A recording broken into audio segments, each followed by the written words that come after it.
This is Tacoincidence, where we learn the secrets of breakthrough brand experience from the most brilliant leaders while we're on the search for the perfect taco. Join us on Taco Stop number 10, Empower Through Insecurities. I met up with Trent Ulicny at Sol Mexican Cocina in Newport Beach, California. A serial entrepreneur, Trent has founded and is currently running businesses in everything from gelato to sake to retail sports nutrition, where his success has been founded on creating a brand experience that empowers others to conquer their insecurities. I wanted to learn why he believes in the power of brand experience, what he does to create it, and how it's helped him thrive. All over tacos. It really doesn't get much better than this. So Nutrition Zone, Motivate, you got a lot, you got some other irons in the fire. There's a lot, like this is the life of a serial entrepreneur. It's busy. It's busy. Yeah. And you have a family, Yeah. amazing family. Yep. And you're living the dream in Newport Beach. Having a good time. Having a good time. Yep. So right now, I'm the president and co-owner of Nutrition Zone. We have 25 locations. We're the premier sports supplement store. We're in 5 states, and we actively sell franchises. Awesome. So on top of that, we have 7 supplement brands that we own and operate, 4 of which are exclusive to our Nutrition Zone stores, and 3 of which are national. And on the national side, we have a strong direct-to-consumer, kind of segment of the business. We have ambassadors that we manage and kind of oversee, and we do that. Influencers, yeah. Exactly. Influencers, yeah. We have the gym, which is kind of group training, which is called Team Motivate. Yeah. We have 23 e-commerce sites that we oversee and manage to sell supplements and and nutritional products. Yeah. So I co-founded Tacoincidence. Yep. It's now the #1 premium sake in the U.S. It's done amazingly well, and that there's that whole story and experience. That's been now about 10 years, and obviously very proud about what Taiku's been able to accomplish. Tequila, I have a tequila company called Life Tequila. It's about enjoying the good life. The other thing that we're working on, my business partner and I, Joe, we want to bring gelato, mainstream. Bless you. Yes.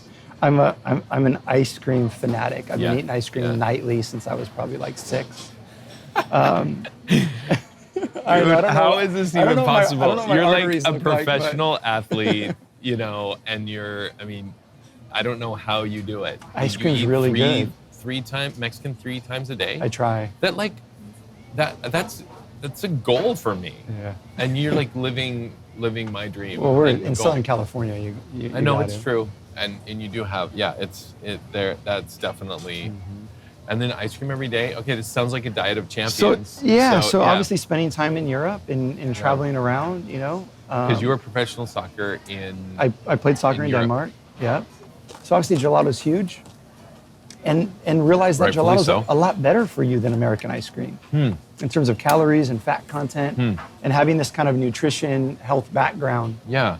It's like wow. And I noticed that after I ate a considerable amount of gelato, I still felt much better than I do when I eat even a small amount of ice cream.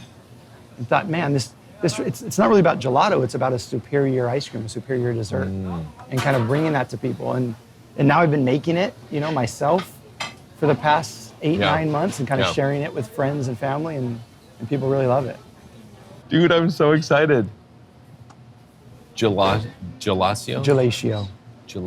The Gelato Palace. The Palacio is Palacio of Gelato. That's right. The Palace of Gelato. Palace. I love it. And so you're basically like bored a lot then, obviously. Never bored. I know. Someone's like, I was talking to someone the other day, like, yeah, I'm kind of bored. Bored. What does that look like? What does it even, I don't even know what that means. I don't know how what's the common thread? Like, how do you decide which of these businesses to say, I want this part of who I am, like part of my legacy? Yeah, it's a combination of things, obviously. I think there's the emotional aspect of it, which is it exciting to me? Am I passionate about it? I've been fortunate to do a lot of different things. And one thing I realized is I won't do things with people who aren't passionate about it. You know, if it's just a good business strategy, if it just has a good P&L, if it's just that there's a good opportunity in the market, let somebody else do it. Yeah. I don't like doing things alone, right? I'm a team sports player. I'm a soccer player. Yeah, I'm not yeah. a tennis player. Yeah. I'm not a golfer. Yeah. You know, so if I can do it with people that I love, right, then I'm excited to do it. Yeah. So the team is hugely important to me.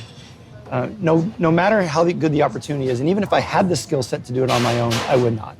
And I'm a brand guy. I'm an emotional guy. I'm a storyteller by nature. So I get excited when there's a product or a service or a company that can really make people feel a certain way.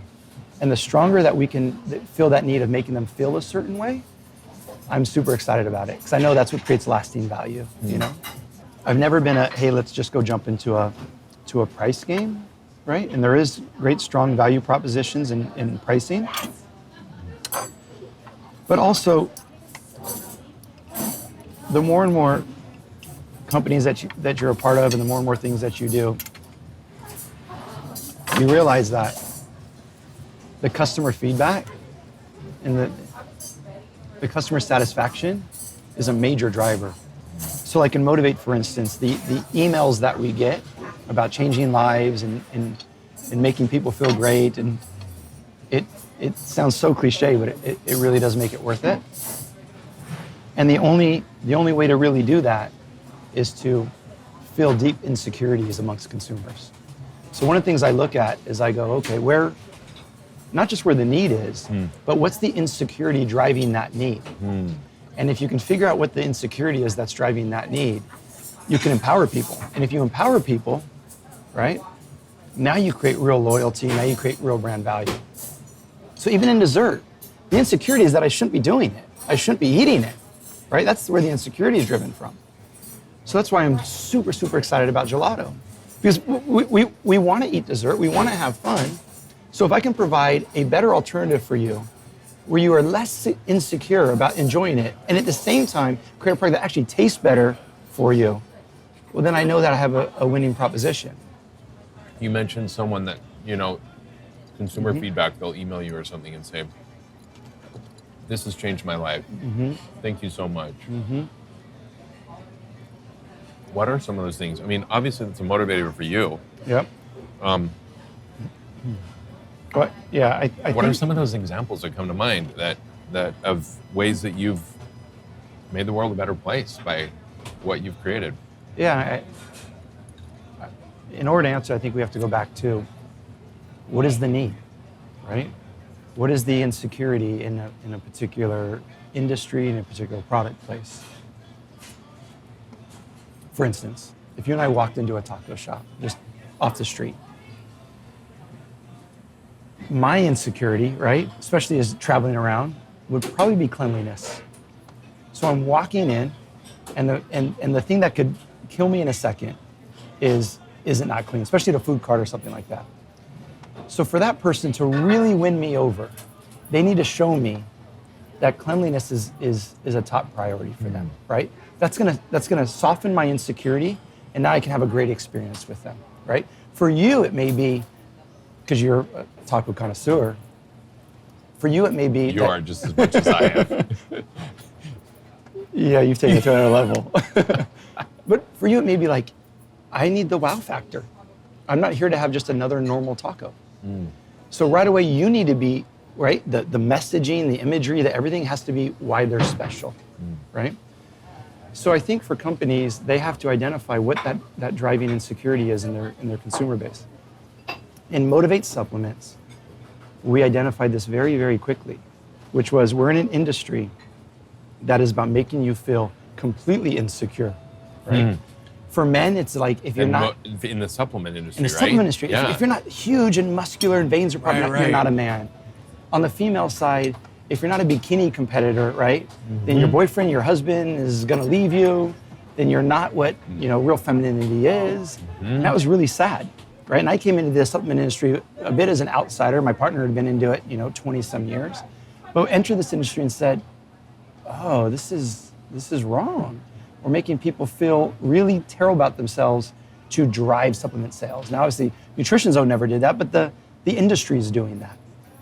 So with Motivate, we said, well, let's go feel that insecurity.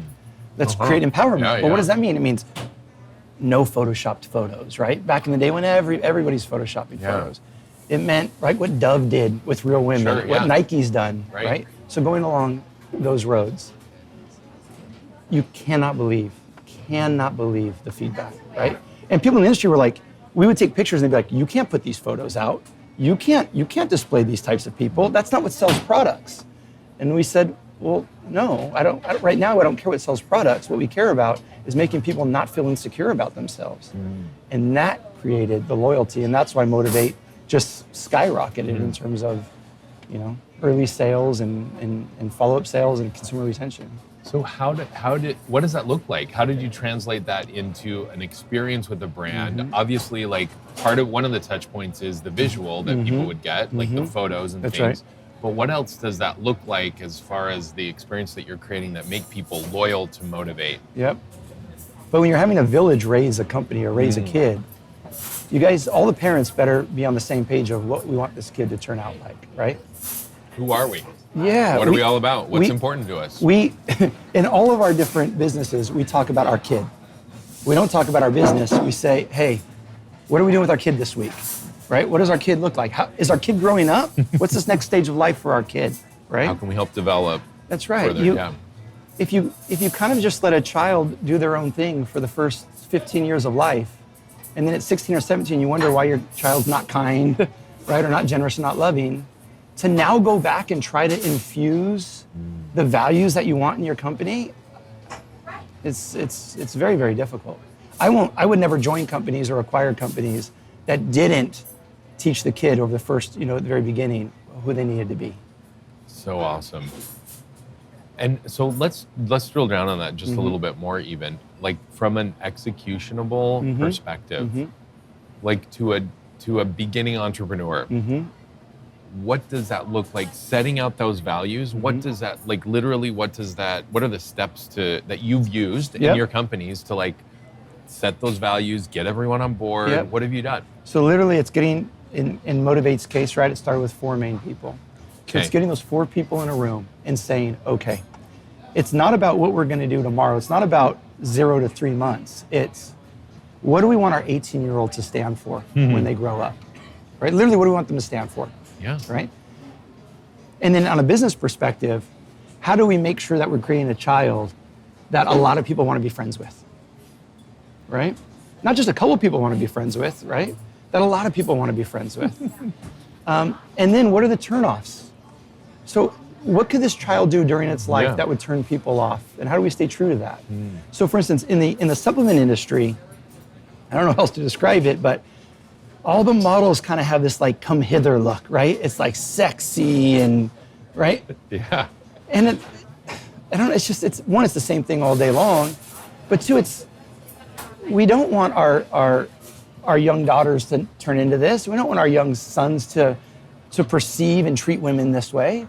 So why would we ever use these types of images in raising our own kid? So we had these rules that models could never have a come hither look, ever. And models, so you like literally have that written down. It's written down. Like, it's written down that if if a single post ever came through, and like, nope. Right? And well, the truth is we don't even really use models. We use real people. And so we have a no smiling, no post rule, which is if you aren't smiling, if you aren't enjoying yourself, if you're not confident in the body you're in, you're not part of Motivate. Like that image doesn't get out, right? Well, there's 2 things. It's like infused into everything that you do. So it informs decisions on which photo shoot we use or what people we're bringing on board or whatever the case may be. But then you also have the discipline to say no. Like to adhere to those values, right? It's very easy when you put it into parenting terms, right? My son or my daughter want to go do something. They're going to become more popular for it tonight if they go do it. We're going to get more likes on that photo. Yeah, I know. I'll have them right. But look what this brand is doing. We're going to get more likes. We're going to get more engagement. It's like, yeah, I get it.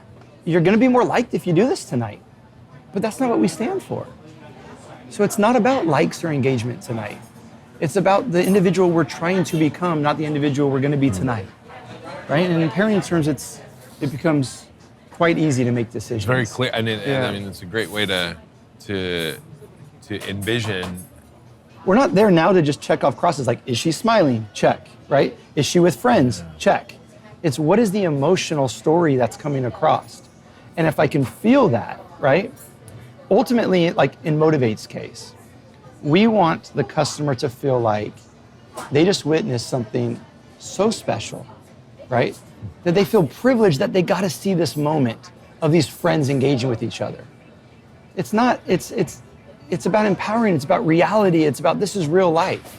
So if I look at it and my feeling is, well, she's attractive, or my feeling is, well, yeah, I guess if you take that, you're gonna get leaner or stronger. We've missed the mark. Missed it.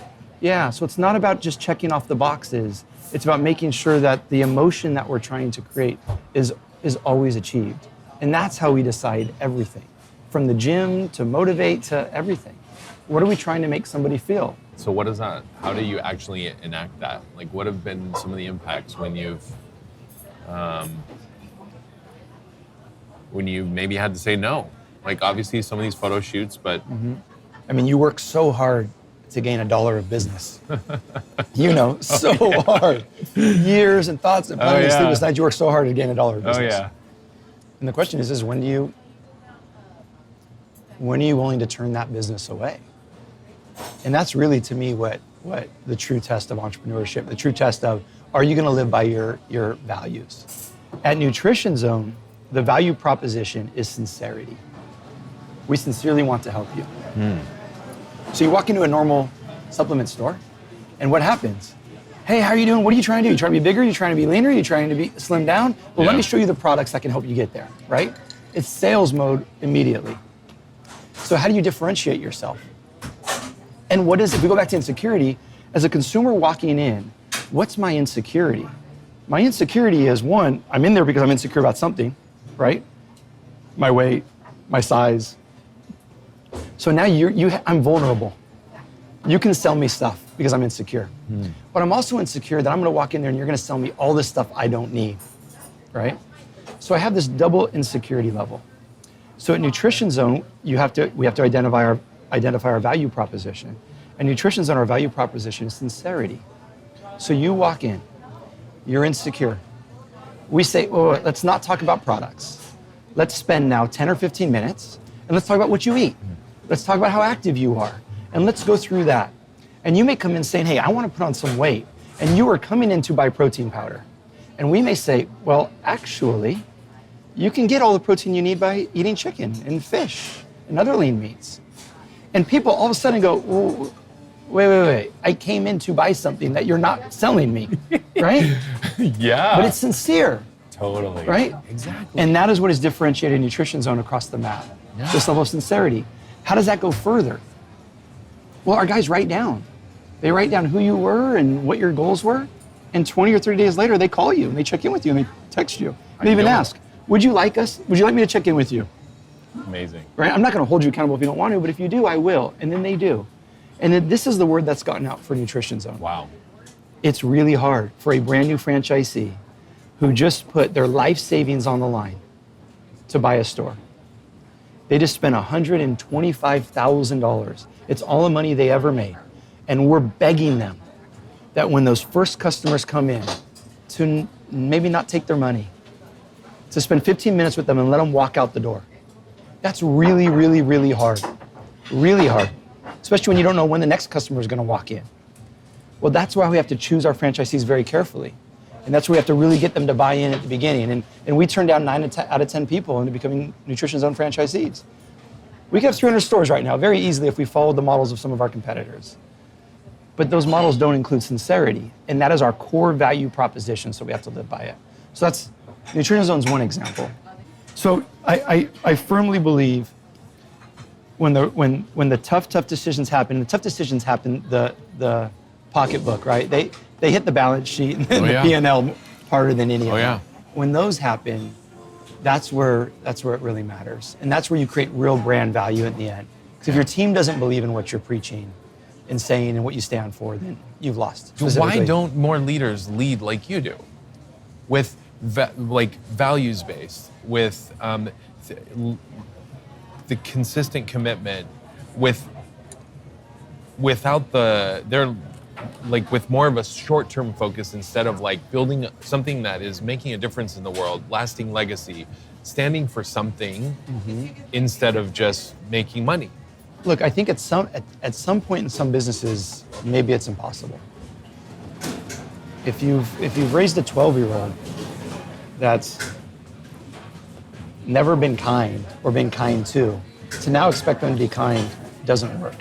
So if the business was set out, right, to just become profitable as fast as possible, and that's actually what has to happen or it all implodes, well, then you can't go to a business leader and say, okay, now take a step back, make the tough decisions, lose some of that revenue. The business is over at that point. You have to start it from the beginning. From the beginning, yeah. I mean, you and I both started businesses and gone through like the values-based mission, you know, who are we when we want to, who are we now, who do we want to be when we grow up, sort of thing. What is that? How has that looked like for you from a execution perspective, time perspective? The companies that I'm a part of course, they all have mission statements and and all of that. But it can be overwhelming, and that's not where you have to start, especially as a young entrepreneur. That's because to actually try to sit down and derive a mission statement and brand values and your DNA, and to just start from there, and you haven't had touch points with what you've started in your business, it's almost impossible. And the truth is, you could probably tear those up within a few months. So what I would ask is, again, what is your consumer insecure about? What are you trying? What need are you trying to fill? We do this in friendships, right? As soon as we become friends with someone, we ask them about them. I want you to talk about you. I want to get to know you. And then based on what you say to me, I know how to be a good friend to you. That's the value proposition at the very beginning. Yeah. My mission statement is, how is Trent going to be a good friend to Scott, right? Yeah. Well, I'm going to write that out. But until I really understand what it is you need, right? I can't just say, Scott needs a good friend. I know how to be a good friend. Being a good friend is X, Y, and Z. Therefore, I'm going to go do X, Y, and Z to Scott, and I'm automatically a good friend to Scott. Yeah. It's why you said, why do so many business leaders, why is there such a disconnect with their consumer base? They're being a good friend on their terms. Yeah. You know? Yeah. That's really super insightful, because if you think about it, it's if you can create something that fills a need, you understand what that is, that I think is really, I mean, in lieu of a forthcoming mission and values statement and customer experience and everything like delineated and fleshed out, like that can be your driving force, because those really are your values. And so, I mean, that you've had some tremendous results based on this MO, on this mentality of addressing the need, finding the insecurity, filling it, empowering, and creating worth in people's lives, like value, adding value. If we think about our lives, right? Of course we want to eat good tacos. That's true. Of course we want to. yeah, I mean. Of course we want to buy clothes that make us feel good. Sure. But at our deep, deep core, when we go to our room and we're by ourselves and we look in the mirror, what is the most powerful thing in our lives? You could say love is one, but I would say what we're deeply insecure about is the most powerful thing in our life, right? We all do it, and we all know the friends that overcompensate for what they're insecure about. So we're dealing with the most powerful influences in our lives. But I would even say that helping me feel more secure about myself may be even more powerful than love in that instance. Because that is what's deep, deep inside of me that I'm trying to really help. And we all have it. We have it about our looks. We have it about our relationships. We have it about every single thing that we're doing, right? And everyone has built brands that drive insecurity deeper and harder. You have to have this car, because if not, you're not successful. You have to wear this watch. You have to, right? You have to eat at these restaurants. You have to stand in this line at this club. So we've driven and driven and driven as a market, insecurity, insecurity, insecurity, insecurity. If business leaders would just take the different approach and say, I am going to figure out where these insecurities lie, and I'm going to make people feel better. It's the massive differentiator. Massive. It's going to take longer. It's going to be harder. It's going to get people hard to buy in. It's a movement. It's really hard and really tough. And fortunately, right, you got to have teams that buy into it. You got to have partners and investors and spouses that are patient, right? But the return on investment is not just there. And that's why you have to think about the 18-year-old kid, not the 7-year-old or 6-year-old kid. But the return in life satisfaction is phenomenal. What does that feel like for you? I mean, I have goosebumps right now. It feels amazing. Me too. There's a joke in my office when people send Google invites for meetings, right? The name of Trent's office is the Red Chandelier office where people come to cry. And that's the name of the office, because when people come in and we talk about working together, being partners, we don't talk about how we're going to go make a lot of money. Now, of course, we're in business. Our goal is to make money, right? We are in business to compete and to win, right? That is, to me, that's a foregone conclusion. We are here to provide for our families. We're here to provide for our employees. We're going to do that. But what we quickly talk about is insecurities. Everybody in the office, that's what we talk about. Where are insecurities? Where is there a need? Where is there a feeling, right? How did that make me feel? How did that make me feel? It's deeply, deeply rewarding. It's also probably why we're so busy, because we have a lot of these conversations instead of just looking at P&Ls. Yeah. But I do believe it's what creates lasting brand success and differentiation. And it's also, it creates the love portion, right? What do you want your legacy to be? I think legacy is a dangerous concept. People always ask me, or I just want to say, I want my legacy to be this, I want my legacy to be this. Ultimately, I want my legacy to be that I am a good parent, that I have raised good kids. And companies to me, like we said, we are kids. So if we've raised good kids, then they are productive, they've helped society, and ultimately they're going to hopefully go raise other good kids.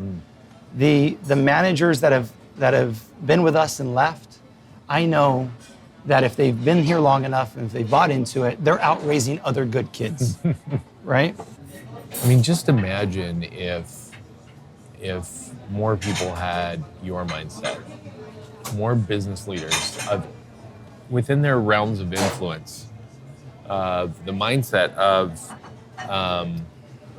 making the world a better place, raising good kids in both senses, right? Like in their own, like their actual real kids, and then their kids, their business kids, and business ideas and business responsibilities. Just imagine if people cared that much more about those touch points, if they cared about adding value to people's lives, helping people feel better about themselves, addressing needs, insecurities, helping them feel loved, like they belong. Everyone wants to feel like a VIP. Everyone wants to feel special. I just envision a world where happiness levels are raised up, you know? So hopefully entrepreneurs, and I think they are, right, are thinking longer term and creating real value. And then our shift from using insecurities against people to empowering people and making people more confident within their insecurity creates the long-term value. I also feel too, like we're spending so much of our lives working. Why don't we work in something that's adding immense value to people's lives? In whatever, it doesn't matter. It could be a taco. It could be protein, supplements. It could be tortillas. It could be a boat. It could be candles. It doesn't matter. Yep. As long as we're adding value to people's lives and where that desire to care comes through in every touch point. Agreed. You know, like you said, like emails or in-person interactions. We need to constantly be talking about, how does our customer feel? Yeah. How do they feel? Even when you clean their table, how did they feel? Did they feel like you wanted them to leave? That they've been there too long? Right. Did they, right? Right. Did they feel like totally. You're so happy that they're there? Yeah. Did you enjoy your meal? That's right. You know, that's one of the things I love about Mexican culture and the taco experience is that, I mean, I lived in, you've spent a lot of time in Mexico. I lived in Mexico for 3 years. Mm-hmm. Whenever anyone invites you into their home, and they're always like, ¿le gustó? Like, did you like it? Like, you know what I mean? Yeah. Like they And really it's want to sincere. know. But it is this level of sincerity and of a genuine concern for how you receive something. Like they talk about the secret ingredient in tacos or Mexican food being love, or in food in general. Of course. You know, was it made with love? You can feel it. You can feel it. You can taste it. You know that it's real because because of the care that they put into it and how it's delivered to you. What's one thing that you would suggest to a business leader, CEO, entrepreneur, at any stage of their business? What's one thing that they could do to dial up, to level up the brand or customer experience? Like, what's one thing that's like palatable, something that they could even do today or tomorrow to just like dial it up even one notch? What would you suggest that be? So in terms of turning consumer experience up, I can't give a general answer. What I'd say is, go listen to your customer. Go understand who he is or who she is. And you come back to me and tell me what the best thing about being a good friend to that customer, what their need is. In a gym, is it remembering their name? If 80% of people said that remembering their name when they walked in is being a good friend to them, okay, well then that's what you need to do. Yeah. Right? If they said, well, hey, actually, you know, what I really care about is your bathrooms are a mess. Well, then being a good friend is providing a clean bathroom for them. So probably not the answer you want. It's not a, hey, this is what's gonna go turn it up a level. The answer is go ask how to be a good friend. And when you find out how to be a good friend, do everything in your power, pivot, figure out, and now make sure it's enough friends. Don't get one data point, right? Get enough data points. Yeah. But just do the one thing that makes them feel like you're a better friend. And if you're a better friend to your customer, you're gonna win. I mean, it's really great. I mean, we've had a lot of discussions about life and business and everything. Not as, I mean, we need to have more. No Well, question. And then we will. And maybe that's the takeaway. The more you make business like life, the more successful it is, right? The more you make it about just being the person you want to be and being friends with the people you want to be and treating people like friends, then Oh my gosh, man. I'm so excited to share this. Well, I'm excited to eat this taco, but I'm more excited for people to hear your perspective, hear your advice, because it's a transformative, you know, like that level of thinking and mentality of making a difference, addressing the individual is so awesome. I think you've seen amazing results, and that's really helped you thrive in your businesses, but also personally. Like you can feel that, of course, in what you've shared. Special thanks to our host Sol Mexican Cocina for creating the ideal place for us to talk about brand and customer experience. I'm always a sucker for some Mexico City-inspired grilled cheese on a taco, and the salsa pairings were on point. Join our epic taco journey on our website. You're not going to want to miss out on the national taco tour we're planning when we launch the book, The Search for the Perfect Taco. So follow us on social media, subscribe to our channel, and tune in to another episode of Tacoincidence, where we'll continue to explore the secrets to level up your brand experience and your taco game.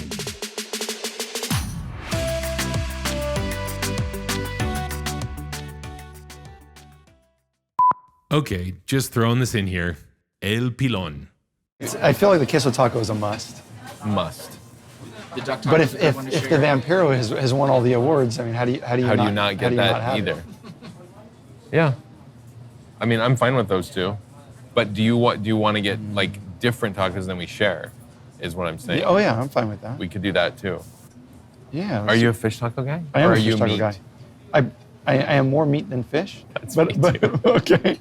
Like, don't do it for me. Yeah, no. But I mean, Dude, I'm so excited.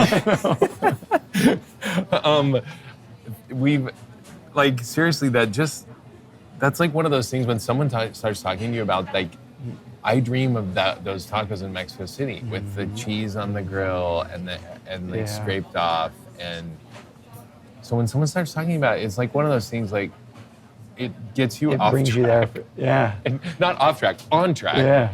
But then you're like, wait, I'm there, and now I gotta come back to America. I know. I'll have to come. reality. I'll have to come to Mexico City. We've got to with you. do it. Like Guadalajara, I spent a lot of time. Yeah, there, yeah. And the food there is also incredible.